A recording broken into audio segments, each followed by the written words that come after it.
liturgi kehidupan. Ini tema keren banget. Kita tidak hanya dibatasi oleh liturgi ibadah. Banyak orang yang cara beragamanya, termasuk Kristen, dia pikir Tuhan tuh hadir hanya pas liturgi ibadah berlangsung. Jadi dia pikir Tuhan cuma hadir di KPI, Tuhan cuma hadir waktu di gereja. Selepas KPI, selepas gereja, dia pikir Tuhan tidak ada lagi. Jadi dia menganggap Tuhan mengawasi dia saat ibadah. Karena ada ayat toh, 2-3 orang berkumpul sepakat memanggil nama Tuhan, Tuhan hadir. Jadi dia pikir Tuhan ada hanya pas ibadah. Ini keliru besar.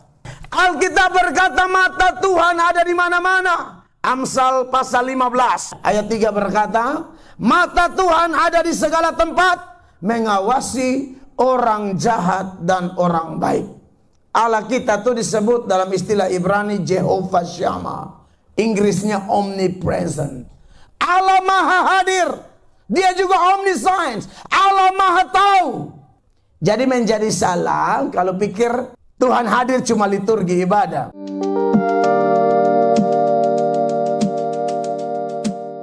Shalom. Saya sangat bersyukur kepada Tuhan untuk kali kedua saya ada di lingkungan ini, di keluarga besar YKN Kupang. Ini satu kesempatan yang indah sekali lagi menjadi mitra, menjadi kawan sekerja di dalam kepentingan Tuhan. Dan mohon maaf tadi saya kasih ingat pemimpin pujian untuk tidak ada kesaksian karena memang setelah ini saya ada kegiatan. Tadi ada satu dan lain hal, maka KPI kita sedikit bergeser dari jadwal ya karena sound system dan lain sebagainya, tapi sejauh ini sudah sangat luar biasa. Saya pribadi sangat bersemangat kalau datang di tempat ini karena ada Bapak Rektor ya dan juga pejabat-pejabat lain, Bapak Ibu dosen yang begitu mendukung anak-anak muda luar biasa yang atas penentuan Tuhan memberi diri untuk dibentuk di YKN ini untuk menjadi pemimpin-pemimpin masa depan. Yang setuju tepuk tangan dulu, yang meriah bagi Tuhan. Saya percaya ini adalah salah satu alat Tuhan di NTT. Ada banyak alat Tuhan. Salah satunya adalah tempat ini. Jadi saudara tidak kebetulan ada di sini, ya. Saudara tidak kebetulan ada di sini. Dan saya ajak putra sulung saya untuk beliau, anak saya dia hadir di sini untuk dia lihat semangat dari kakak-kakaknya. Begitu ya. Anak saya ini baru SMA kelas 2 mau naik kelas 3 begitu. Dia juga mau jadi hamba Tuhan, mau sekolah teologi. Kita lagi doakan untuk dapat tempat yang pas dengan doktrin yang kuat.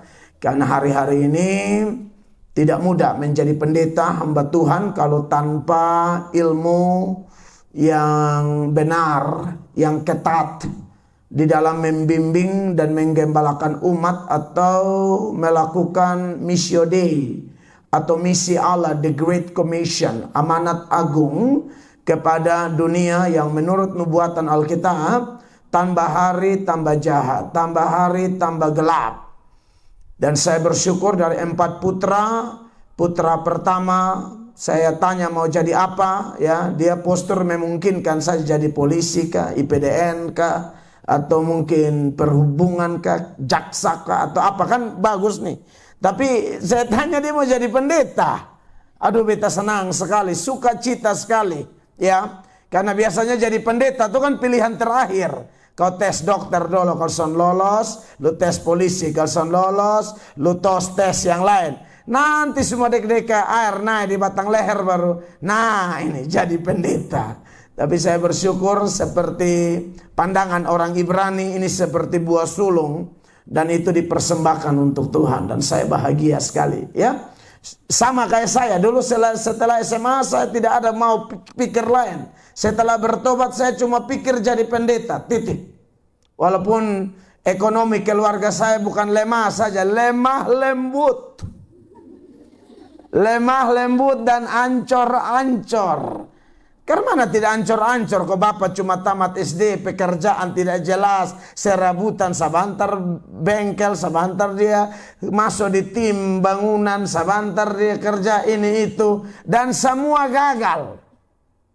Bapak saya tidak pernah cari Tuhan, hanya cari uang, cari Tuhan dahulu baru yang lain ditambahkan. Beliau mencari doi, cari doi, cari doi, yang dapat bukan doi, utang tambah banyak.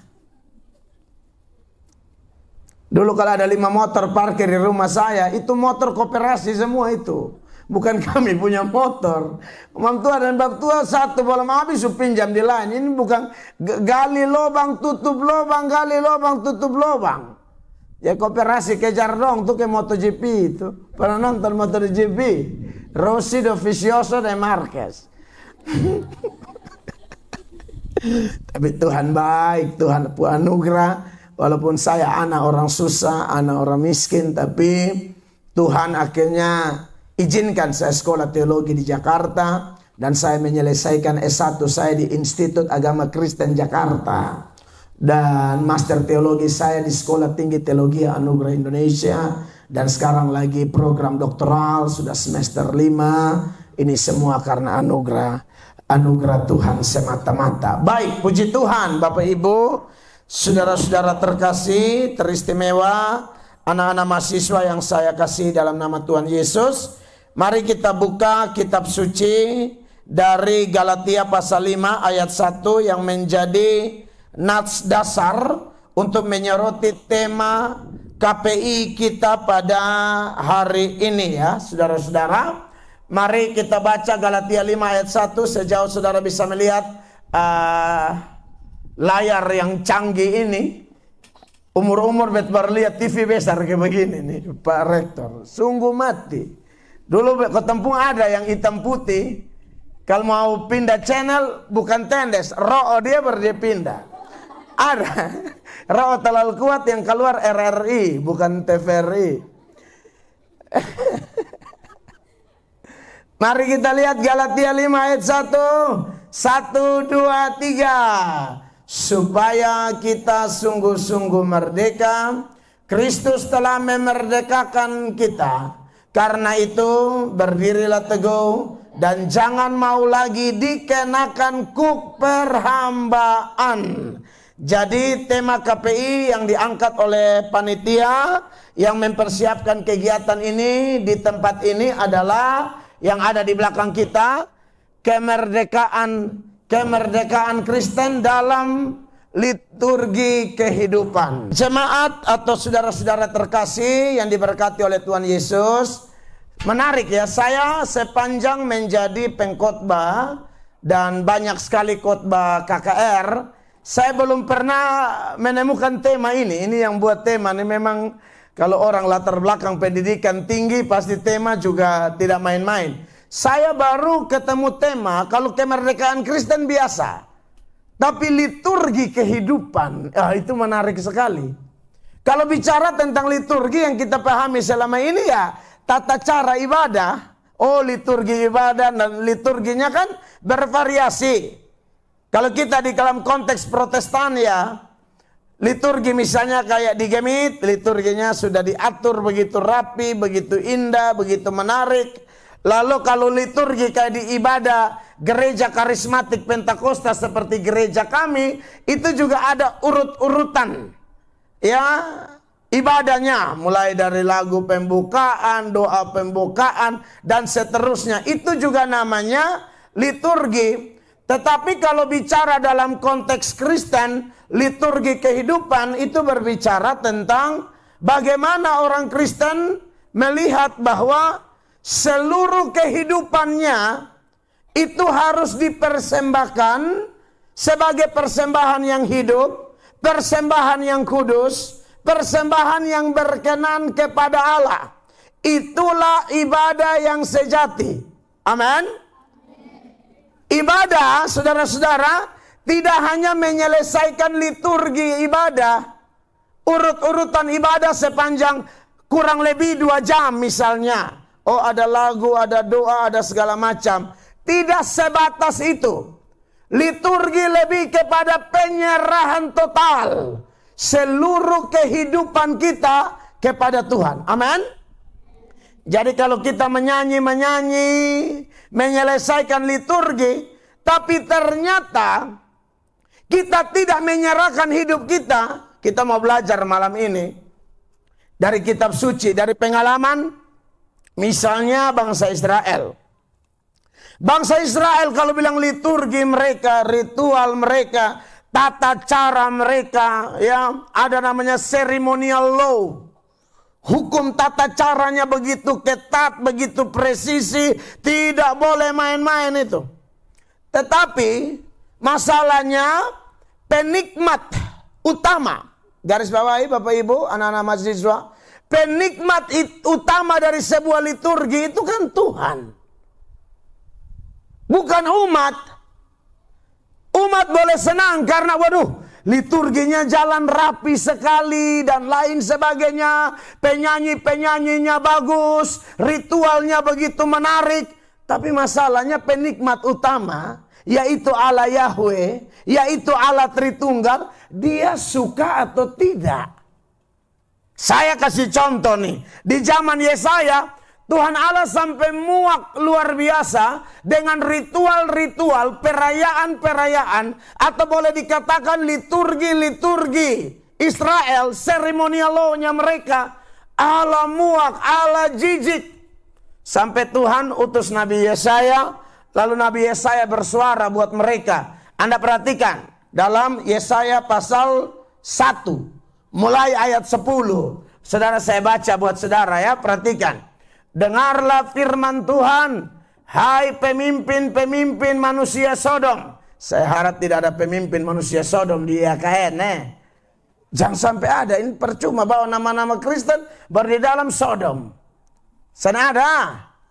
Nah, kalau ada bertobat sebelum hujan api turun kebakar ini gitu. Perhatikanlah pengajaran Allah kita, hai rakyat manusia Gomora. Jadi ini orang-orang yang lebar luarnya, kulit luarnya Tuhan, Tuhan, Tuhan.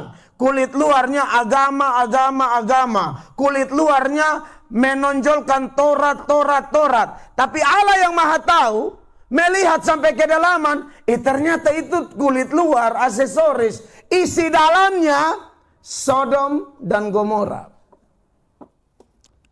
Ayat 11, saudara lihat, kelanjutannya menarik nih. Ini yang kritikan Tuhan melalui juru bicaranya, seputaran liturgi, ritual mereka yang penuh dengan dosa. Begitu mantap tapi kotor. Perhatikan ini ayat 11. Untuk apa itu korbanmu yang banyak-banyak? Kalau kita kan sekarang korban tidak kayak mereka. Mereka kan pakai binatang dan lain-lain. Kalau kita korban kan menyanyi, tarian, dan lain-lain. Syukur kita, ya. Untuk apa itu korbanmu yang banyak-banyak? Firman Tuhan.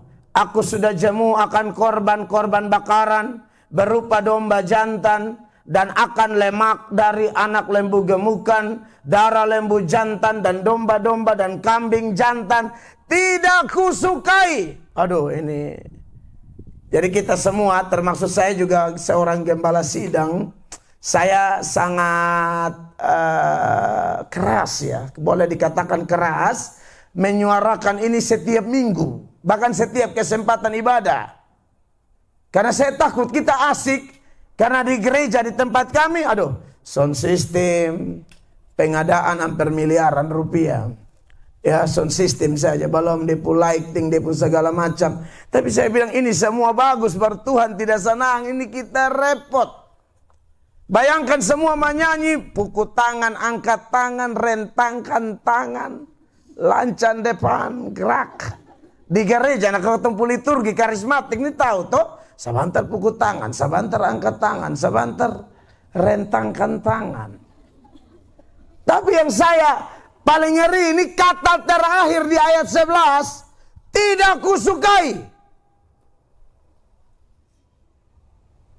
Lalu ayat 12, apabila kamu datang untuk menghadap di hadiratku, siapakah yang menuntut itu daripadamu? Bahwa kamu menginjak-injak pelataran bait suciku.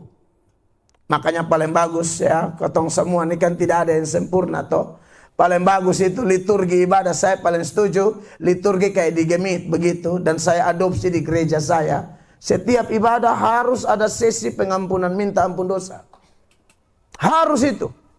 Siapa yang bisa jamin kita semua nih? Kalau di luar mungkin tidak kelihatan, tapi peperangan di pikiran dan hati, who knows? Siapa tahu? Sedangkan Alkitab menjamin bahwa orang sempurna itu nanti di sorga.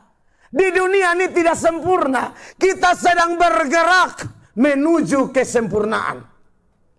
Maka paling aman orang berdosa seperti kita ini. Pendeta juga orang berdosa. Orang berdosa seperti kita ini mau menghadap hadirat Tuhan tak terhindarkan. Harus pemberesan dosa.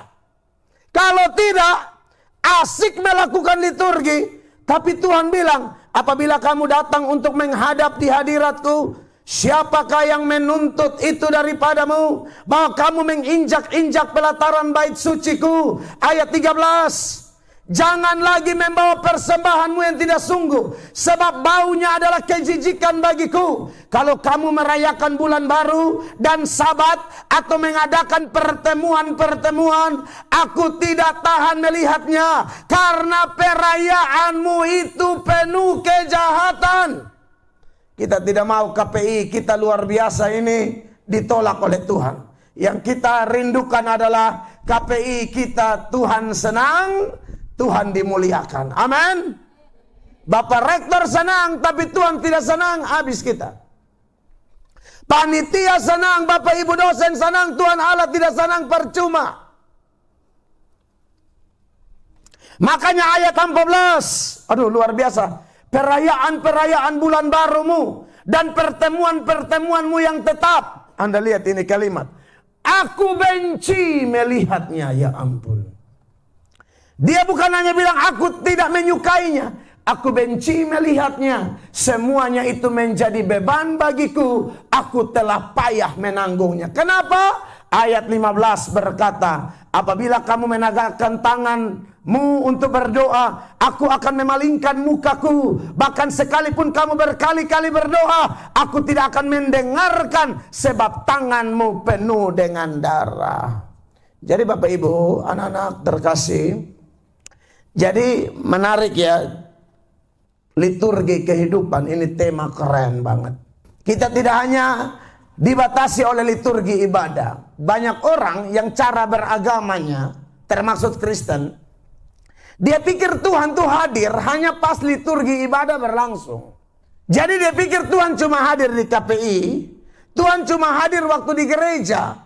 Selepas KPI, selepas gereja, dia pikir Tuhan tidak ada lagi. Jadi dia menganggap Tuhan mengawasi dia saat ibadah. Karena ada ayat tuh, 2-3 orang berkumpul sepakat memanggil nama Tuhan, Tuhan hadir. Jadi dia pikir Tuhan ada hanya pas ibadah. Ini keliru besar. Keliru besar. Bapak Ibu terkasih. Alkitab berkata mata Tuhan ada di mana-mana. Amsal pasal 15, ya. Ayatnya yang ke pertama, ya, ayat 3. Ayat 3 berkata, mata Tuhan ada di segala tempat, mengawasi orang jahat dan orang baik. Allah kita tuh disebut dalam istilah Ibrani Jehovah Shammah. Inggrisnya omnipresent. Allah maha hadir. Dia juga omniscience. Allah maha tahu. Jadi menjadi salah kalau pikir Tuhan hadir cuma liturgi ibadah.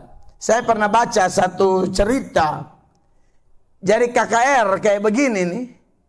Ternyata ada setan dan malaikat yang nonton dari jauh. Tahu kalau sekarang di posisi mana? Pokoknya ada. Ya malaikat pasti senang lihat ada orang-orang muda ya. Bapak Ibu kita nyanyi-nyanyi, malaikat senang. Setan harusnya kan terganggu. Setan harusnya stres kalau lihat orang menyanyi, pukul tangan, angkat tangan, rentangkan tangan. Iya kan? Tapi dalam cerita yang saya baca, justru setannya lucu. Setan ketawa terbahak-bahak, justru malaikat yang stres. Dalam itu cerita nih. Lalu malaikat tanya sama dia, Tan. Setan toh. Tan, lu. Tan, kamu bukannya stres. Kamu bukannya depresi. Kalau ada orang yang menyanyi puji Tuhan. Lalu setan bilang begini, wekat. Malaikat. Asal lu tahu ini setan omong di itu cerita nih. Asal kau tahu ya Kat ya. Saya itu kenal itu mereka yang ada Iko KPI itu. Tahu dong semua. Dong itu, mereka itu, dengar Bapak anak muda. Mereka itu 2 jam dan Tuhan Allah, 22 jam dan saya. Sedang mengerti ya? Nah ini tersirat bahwa dari cerita itu memang ada orang-orang yang menganggap Tuhan hadir hanya pas liturgi ibadah. Tapi menarik orang-orang muda, Bapak Ibu dosen, panitia yang memikirkan tema luar biasa ini. Kemerdekaan Kristen dalam liturgi kehidupan. Nah, omong-omong tentang kemerdekaan Kristen berdasarkan nats pembuka kita, Galatia pasal 5 ayat 1, itu kan ada latar belakangnya sebenarnya. Latar belakangnya adalah Paulus itu secara garis besar dan dengan kalimat pembahasan yang mudah dimengerti ya orang-orang muda. Paulus itu kan sudah dipakai Tuhan menanamkan doktrin-doktrin yang dasariah. Yang begitu kuat kepada mereka. Yaitu bahwa selamat itu hanya karena anugerah. Ya, bukan karena usaha, perbuatan baik atau legalisme atau mentaati hukum Taurat. Jadi pandangan yang bernama salvation by works, selamat karena usaha atau perbuatan baik, itu dosa. Bukan cuma dosa, sesat. Pandangan yang benar adalah salvation by grace, salvation by faith. Keselamatan hanya karena anugerah, keselamatan hanya karena iman. Tapi ada orang-orang yang masuk ke jemaat di Galatia lalu membawa Injil lain. Membawa Injil lain. Lalu mereka berkata tidak cukup hanya anugerah. Tidak cukup beriman kepada Yesus. Harus plus. Beriman plus legalisme. Beriman plus taat hukum Taurat. Makanya kalau Anda baca beberapa data di dalam seluruh jemaat surat Galatia, aduh Paulus marah sekali. Di dalam Galatia 1 ayat 6, Paulus ngomong tegas bilang begini, aku heran bahwa kamu begitu lekas berbalik daripada Dia yang oleh kasih karunia Kristus telah memanggil kamu dan kamu mengikuti suatu Injil lain. Sampai Paulus bilang begini, jangankan kami, malaikat sekalipun berani memberitakan Injil lain, ada keselamatan lain selain Yesus, itu malaikat harus dikutuk. Ayat 8, Anda perhatikan. Sama-sama baca. 1, 2, 3. Tetapi sekalipun kami atau seorang malaikat dari sorga yang memberitakan kepadamu suatu apa? Suatu Injil lain yang berbeda dengan Injil yang telah kami beritakan kepadamu, maka apa? Terkutuklah dia. Ayat 9, 2, 3. Seperti yang telah kami katakan dahulu, sekarang kukatakan sekali lagi, jikalau ada orang yang memberitakan kepadamu suatu Injil lain yang berbeda dengan apa yang telah kamu terima, maka apa? Terkutuklah dia. Saudara, begitu serius. Paulus bilang jangankan pendeta atau rasul, malaikat pun kalau menambah-nambahi lagi firman Allah, terkutuklah dia. Makanya kemudian Paulus maju lagi di Galatia 2 ayat 16, dia tegaskan lagi di sana, tidak bisa orang selamat karena taat karena hukum Taurat. Perhatikan, bisa sama-sama baca lagi. 1, 2, 3. Kamu tahu bahwa tidak seorang pun yang dibenarkan oleh karena melakukan hukum Taurat, tetapi hanya oleh karena iman dalam Kristus Yesus. Sebab itu kami pun telah percaya kepada Kristus Yesus, supaya kami dibenarkan oleh karena iman dalam Kristus dan bukan oleh karena melakukan hukum Taurat. Sebab apa? Tidak ada seorang pun yang dibenarkan oleh karena melakukan hukum Taurat. Jadi jemaat terkasih, ini kurang lebih latar belakang kenapa kemudian di pasal 5 ayat 1 Paulus menegaskan di sana supaya kita sungguh-sungguh merdeka. Kristus telah memerdekakan kita. Kristus lebih dari cukup, more than enough. Saudara mahasiswa jadi tambah-tambah Inggris sedikit. Padahal bebu Inggris ini juga kaki kepala. Kalau Pak Pendeta melatok bahasa Inggris yang terlalu percaya Kalau satu dua kata mangkali, maka terlalu panjang, adi, I can spot. You know what I mean? I can spot. Beta bisa spotong. Like that. Nah, jadi orang-orang muda yang dikasihi oleh Tuhan Yesus Kristus, bahwa untuk merdeka cukup Tuhan Yesus. Ini senada dengan Yesus sendiri ketika dia memproklamirkan hal senada seperti yang hambanya Paulus tegaskan di sini.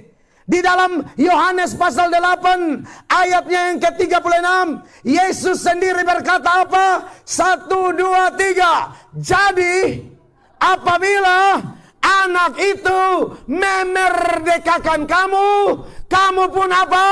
Benar-benar merdeka. Yang percaya tepuk tangan yang meriah bagi Tuhan Yesus Kristus.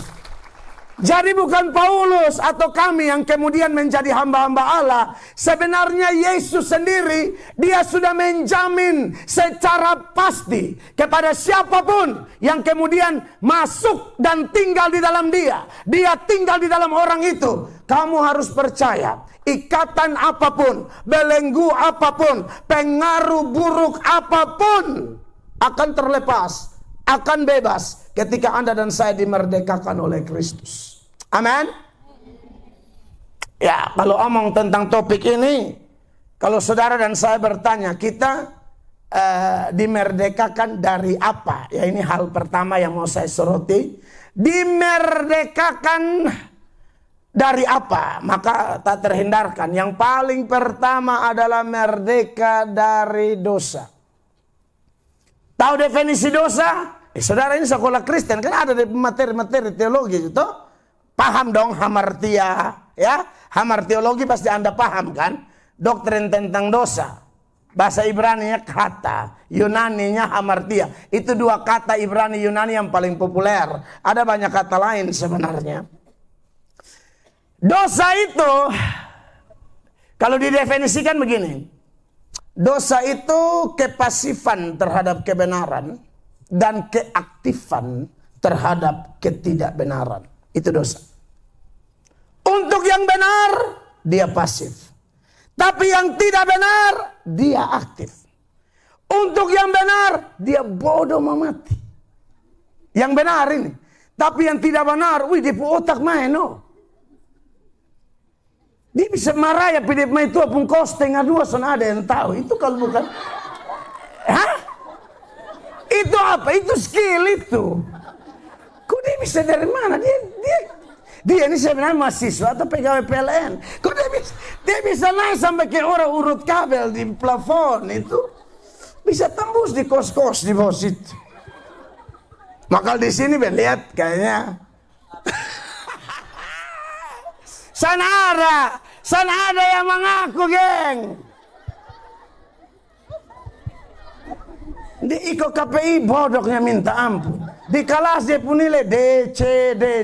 Makal marah ya pikos-kosan, mama. Selalu ada ide. Nah ini ada di ini ada di ayat.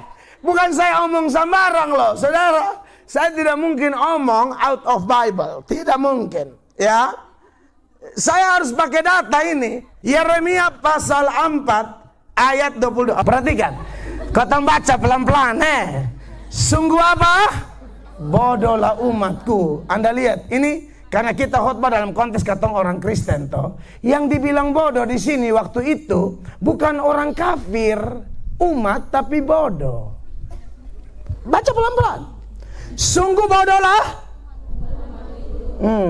Kalau katong di NTT yang diomelin, dikritisi dalam ayat ini bukan orang Jingitiu. Tahu Jingitiu? Tahu. Oh, baik sudah. Ini bukan orang Marapu atau suku Boti di TTS. Ini Kristen yang sudah tabisidi. Yang pas tabisidi dia pembadak pun tabal hanya Yesus.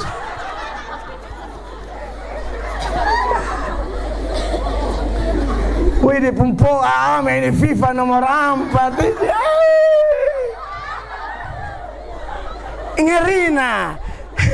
Itu dia gabung, dia mama pembadak dan dia nenek pembadak. Jadi bayangkan, tabisidi badak tabal begitu baru lagu sedih dia menangis di muka mimbar. Wah itu air mata malele itu langsung ke sungai Kalidendeng di sini. Pica ke vokalis kuburan band itu. Pica ancor-ancor. Sungguh bodohlah umatku. Mereka tidak mengenal aku. Wow, sudah kategori umat, tapi pengenalan akan Allah hancur-hancuran. Mereka adalah itu Tuhan yang ngomong. Katanya baca sah. Saudara lihat, ini gara-gara dosa ini sampai Tuhan mesti bilang mereka bodoh, mereka tolol dan tidak mempunyai. Nah ini yang beta persoalkan tentang dosa tadi. Mereka pintar untuk itu coba Anda lihat ini ayat bilang bikin jahat pintar sekali.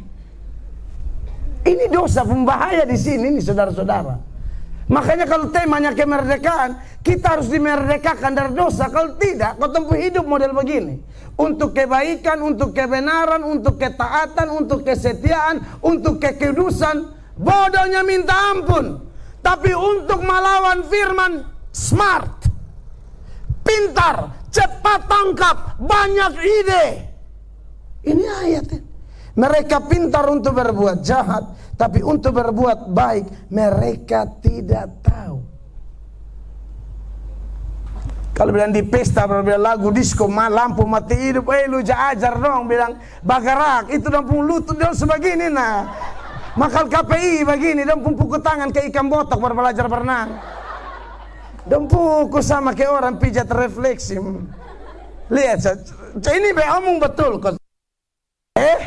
Ma coba bilang pesta, di Vietnam ini abu tutup tank. Anda lihat itu. Untuk pukul tangan dan Tuhan jari sama kayak orang buruk baru belajar. Weh maka bilang pesta, nak bapak adik-adik beta nih, Pak Pendeta nih dari mantan salep berat. Dulu kalau lomba-lomba dance ala Jackson di NTT, beta salah satunya. Jadi ngerti gaya Jackson. Ngerti banget, beta anak dance. Beta anak hip hop, lu mau gaul kayak apa beta imbangi deh. Cuman puji Tuhan setelah diubahkan Tuhan, dimerdekakan dari dosa, saya sudah tidak tertarik lagi yang begitu-begitu. Makanya pertama kali yang bawa dance dalam KKR waktu zaman Frankie Siombing, kegiatan Raimuna tahun 99, tahun 2000 di NTT, di Kota Kupang, di Stadion Merdeka, di mana-mana. Itu saya dengan klub dance saya yang lama. Jadi saya bilang, aduh kita sudah stop, sudah menari untuk tarian kreasi baru untuk dunia. Mari kita menari untuk Tuhan. Tinggal gaya-gayanya kita sortir. Kalau ada yang sedikit erotis kita potong. Jadi gaya-gayanya semua yang untuk memuliakan Tuhan, sesuai ketukan dan sesuai lagunya gitu. Siapa pun apa yang hidup itu? Oh, ada Intel di situ. Di telepon ke Intel. Nah, yang tadi syuting dia tuh. Nah, saudara.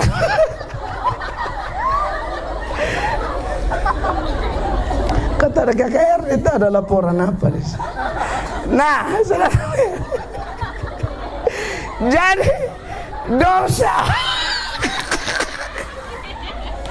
dosa tuh bikin begitu. Anda lihat, untuk yang baik bodohnya minta ampun, tapi yang jahat, otak pun pintar.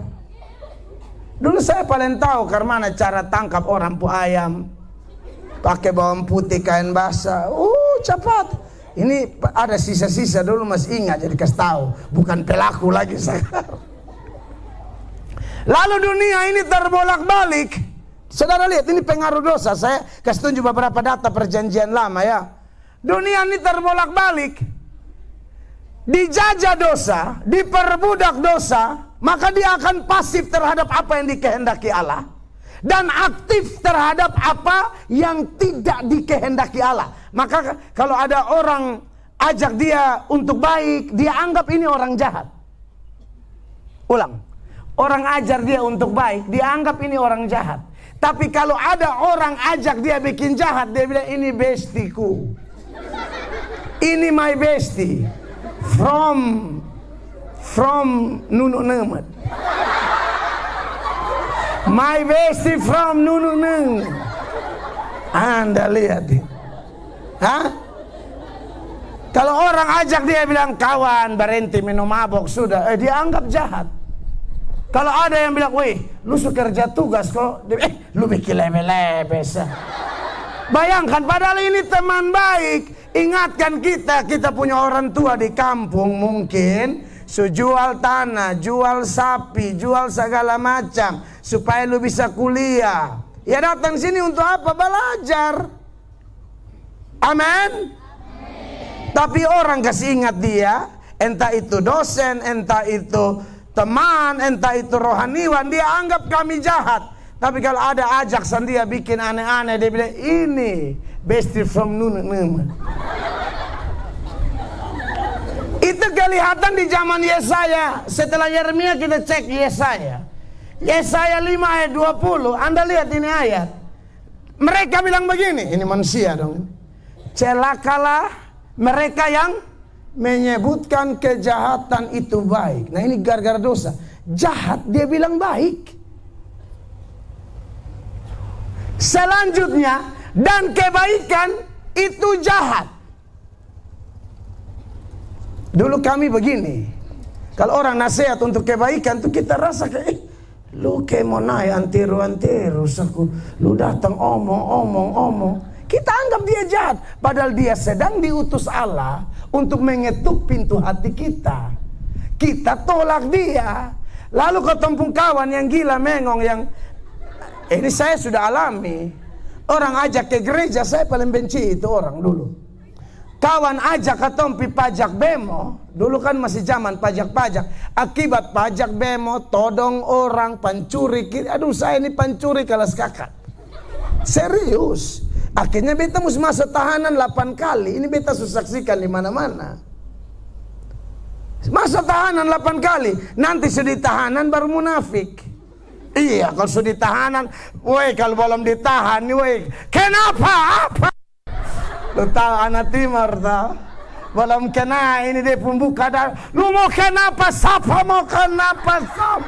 Apalagi sekana laru putih setengah jargen. Woi kalau laru putih setengah jargen, lu mati nah. Kata tunggu orang kalau mabok, lu mau tinggi besar ke apa? Lebih tinggi ke tong, maka tinggi bisa mau hampir 180. Tapi kau bisa bilang apa? Beinja lu dari kandok. Anda lihat kata model ke Daud bisa ngomong Sakeus. Siapa? Goliat. Beinja selalu di kandok. Padahal kici anas. Bagian masa beta semua 8 kali nah. Ya betan bukan pendeta yang turun dari awan-awan atau gunung mutis meletus juga keluar harus menjadi pendeta. Saya ini gila berat. Ya. Gila berat baru jadi pendeta. Jadi beta tahu apa itu sel, tahanan, terali besi. Beta tahu. Gara-gara apa? Gara-gara Tuhan punya alat kita anggap jahat. Setan punya alat kita anggap baik. Tuhan punya alat ajak kita berubah. Kita benci dia minta ampun. Tapi setan punya alat ajak. Ini yang betul. Maka sudi sel munafik toh. Polisi tanya, lu nakal? Sonde pak.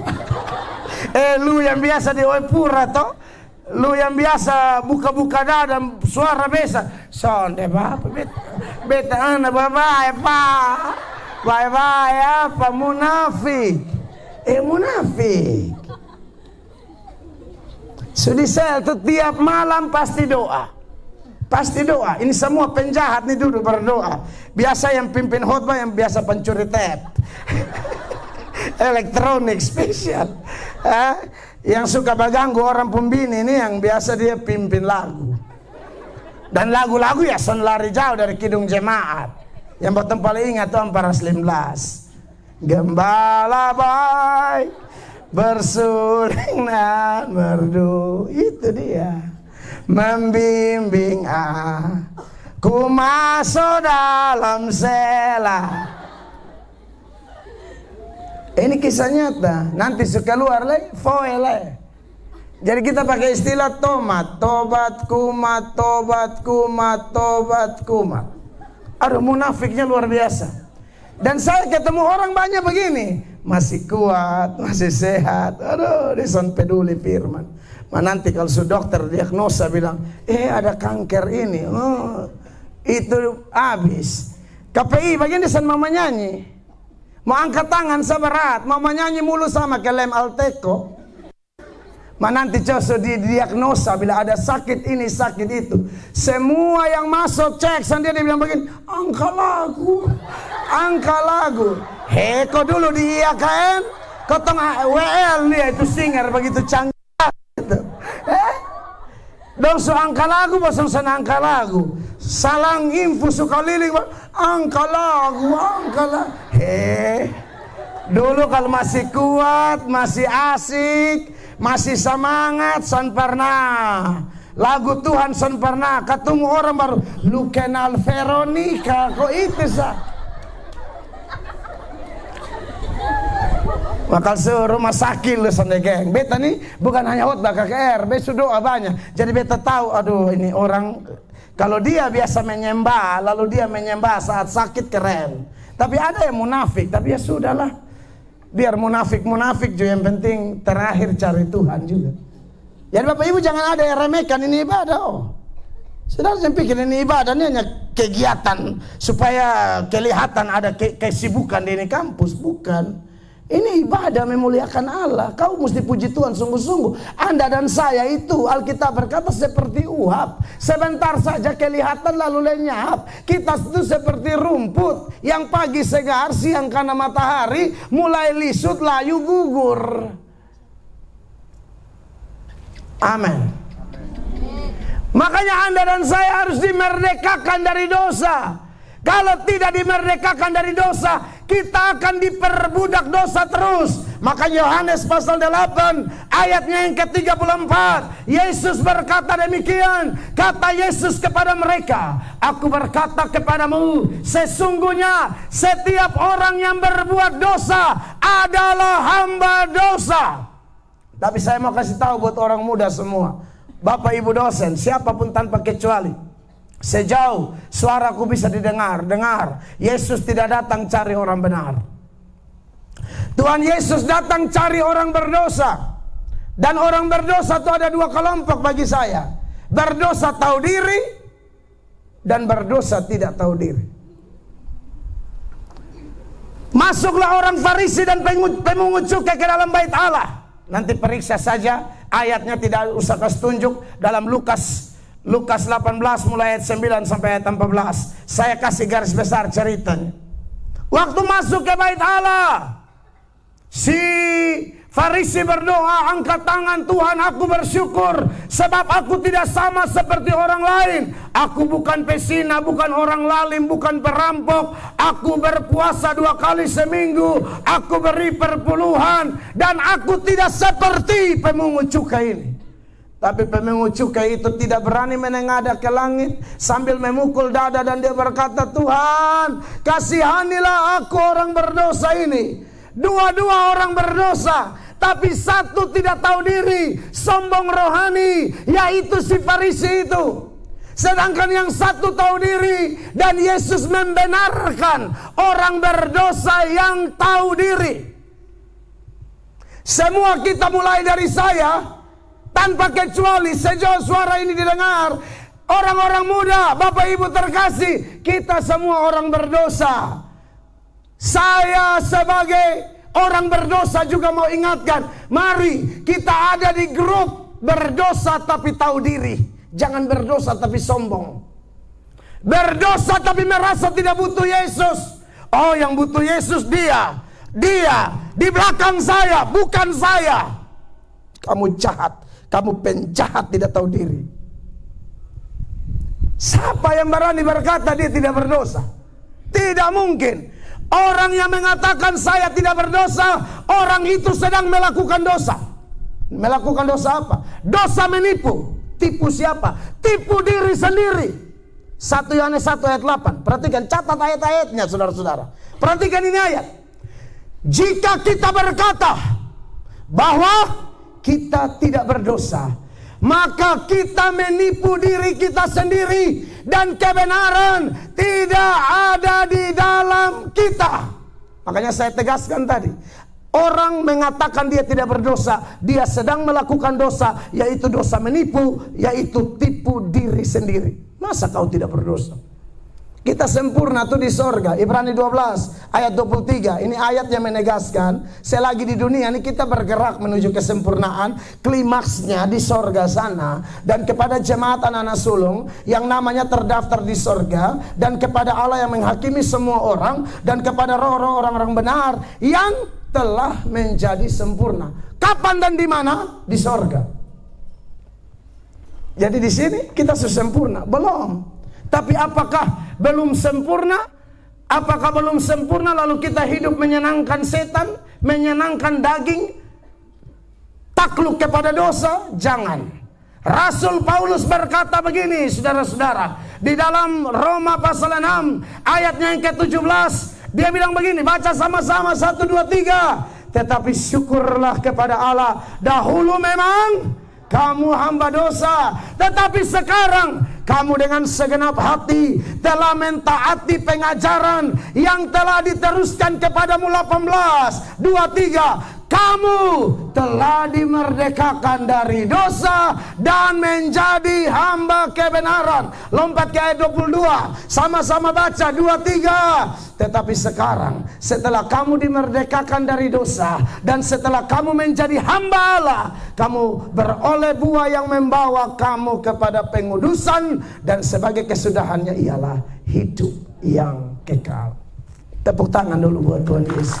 Kita semua ini orang kotor. Tapi saudara tentu bertanya kepada saya, iya Pak, tapi Pak bilang ketong belum sempurna. Iya. Tetapi bagi orang yang dimerdekakan dari dosa, sekalipun dia sadar sempurna itu di sorga, sekarang belum sempurna. Tapi ketidaksempurnaan tidak menjadi alasan untuk kompromi. Ketidaksempurnaan bukan menjadi alasan untuk pasrah. Sudah mau jadi apa nah jadi. No. Paulus akui, dia yang tulis ini semua loh. Nats Galatia juga dia. Hampir 50% perjanjian baru dia yang tulis. Ya, Paulus akui dia juga belum sempurna. Tapi apakah belum sempurna lalu dia duduk-duduk, santai-santai, tanganga-tanganga? No. Filipi 3:12 sebagai data pembanding. Saya baca buat Anda semua, perhatikan. Bukan, Paulus bilang begini, bukan seolah-olah aku telah memperoleh hal ini atau telah sempurna. Artinya Paulus mau bilang, saya juga belum sempurna. Tapi teladanilah dia. Karena belum sempurna, maka larinya harus tambah kencang. Amin. Kesungguhannya harus semakin bernyala-nyala. Jangan belum sempurna baru pasrah. Tidak ada pasrah. Melainkan aku mengejarnya kalau aku dapat menangkapnya, karena aku pun telah ditangkap oleh Kristus Yesus. 13, kita lupakan masa lalu. Baca sama-sama 1, 2, 3. Saudara-saudara, aku sendiri tidak menganggap bahwa aku telah menangkapnya, tetapi ini yang kulakukan. Aku melupakan apa yang telah di belakangku dan mengarahkan diri kepada apa yang di hadapanku. 14 lebih tegas, 2, 3. Dan berlari-lari kepada tujuan untuk memperoleh hadiah, yaitu panggilan surgawi dari Allah dalam Kristus Yesus. Jadi Anda belajar baik-baik, cari nilai terbaik, taat orang tua, taat dosen. Mereka adalah alat Tuhan. Anda taat Tuhan, Tuhan itu tidak kelihatan. Anda harus taat orang tua Anda harus taat dosen Anda. Di sekolah ini ada aturan, dan aturan itu bukan aturan yang dibuat sembarangan.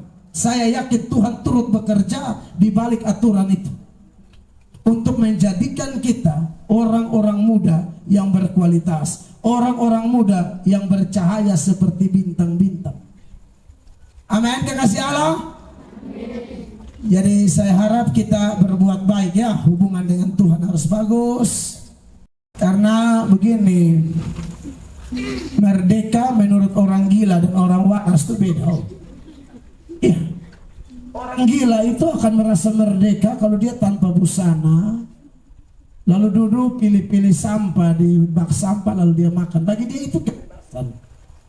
Kalau kita tidak, kita kebebasan, kita bebas yang diatur, istilahnya bebas yang terkendali. Jadi kalau Anda dan saya sudah dimerdekakan dari dosa, dimerdekakan dari maut, dimerdekakan dari hukum Taurat, kita punya kehidupan bebas. Bebas dalam mengasihi, bebas dalam taat, bebas dalam kesetiaan, bebas dalam kekudusan. Semuanya di cover oleh aturan yang benar. Semua ada koridor yang jelas. Dan saya percaya kita bisa berhasil kalau Tuhan di pihak kita. Tanpa itu sia-sia. Saya tutup dengan satu ayat dalam Yohanes 15 ayatnya yang ke-5. Yohanes 15 ayat 5, sama-sama baca 2, 3. Akulah pokok anggur dan kamulah ranting-rantingnya. Barang siapa tinggal di dalam aku dan aku di dalam dia, ia berbuah banyak. Sebab di luar aku kamu tidak dapat berbuat apa-apa. Bagian akhir dari ayat ini membuat kita semua rendah hati. Tidak boleh sombong. Oh, saya bisa pelayanan karena tidak. Semua kita di luar Kristus, kita tidak bisa berbuat apa-apa.